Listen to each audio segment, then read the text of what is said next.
What is up, everyone? The 25th Genius is back with another webtoon anime review, and today we are talking about God of High School episode 6.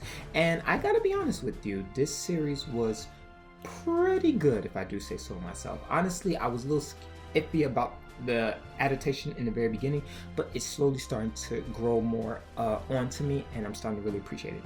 But with that being said, let's get into it. So if you like these videos and the work that I do, make sure you leave a like and a subscribe because it definitely helps me out a lot. And if you like God of High School or webtoons, make sure you comment your favorite webtoon down in the comment section below. I'll appreciate it. Thank you. With that being said, let's get into this review. So the main thing about why I like this series, or starting to really like it, is because they changed the animation sequence.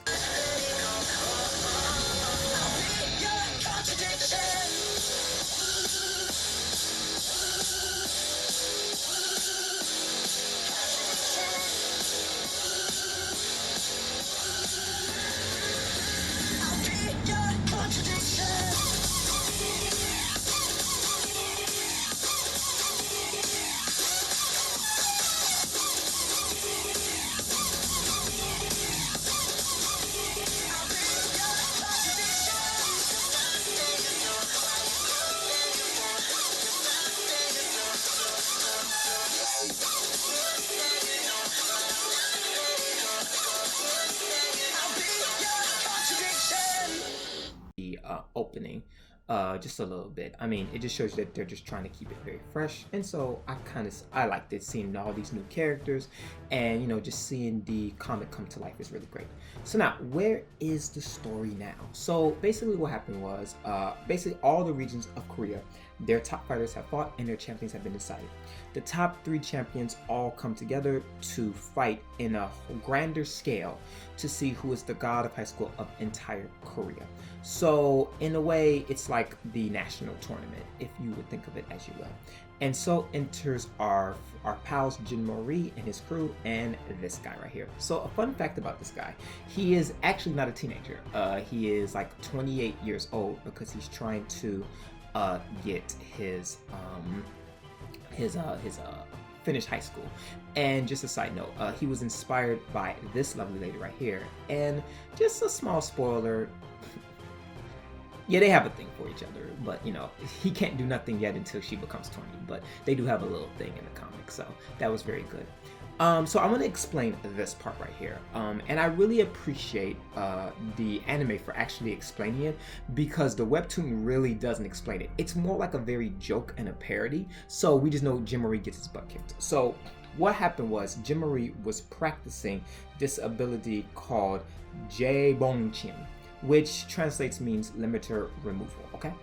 And basically, it's a pressure point thing where it allows the person to remove their limits and use more ability than they possibly could have, at the cost of recoil damage and pain, to an extent. So basically, after a certain amount of hours, after it wears off, the user will receive basically recoil damage. So Jinmori was trying to practice this ability that he learned from one of the 6, but it backfired. It worked, but he couldn't do anything. And so the joke is Jinmori loses, in a way, and his streak goes up from 2 to now 3. So that's kind of the joke of the whole thing. But yeah, so basically we're now entering the national tournament, and it was really good just seeing these people in action. I like how it was kept to be an episode. So again, it didn't need to be that long. It's really not that long of a fight, to be truthfully honest with you, so I'm very, very happy with that. Now, the main thing that I want to talk about within this review is this guy, Tectel Gao. But again, who is this guy?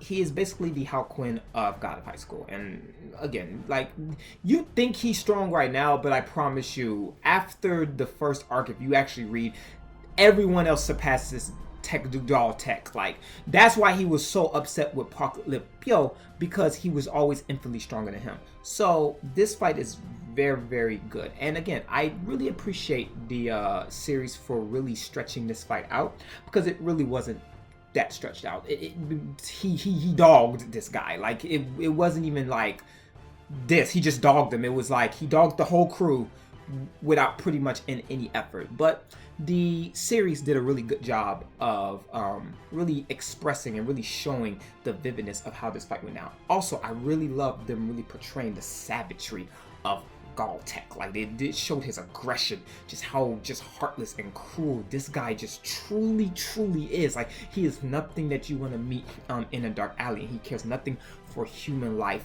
And you know, he just only cares about himself, and it really shows in his fight as he's just demolishing his opponents with really no emotion whatsoever. Now, my boy Jim Mori was gonna come through, but what happened was, if they were to interfere, it would hurt them in the next round, which sure enough happened. So my boy Han Dong-Wei came in, and he, you know, obviously saved. So what's gonna happen is that Han Dong-Wei is going to be disqualified from the second round. And it's technically going to just be Yumi Rai by herself.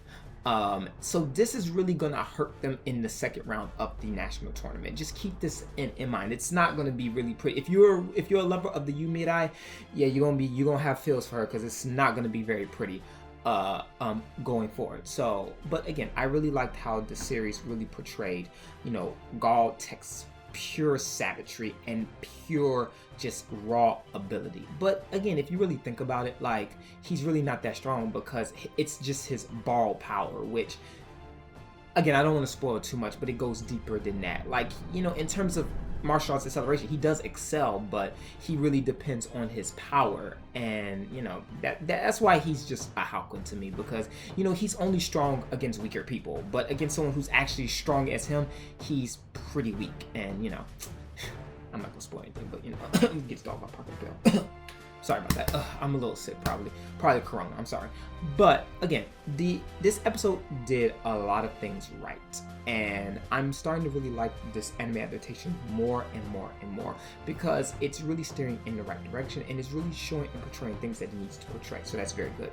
Now, I still don't know how they're going to stretch the entire 100 episodes into one series when we are episode 8 at this point, and we have literally so many plot points that I can't even like fathom it. A lot of stuff is being skipped, and I really don't like it, but how much is going to be skipped?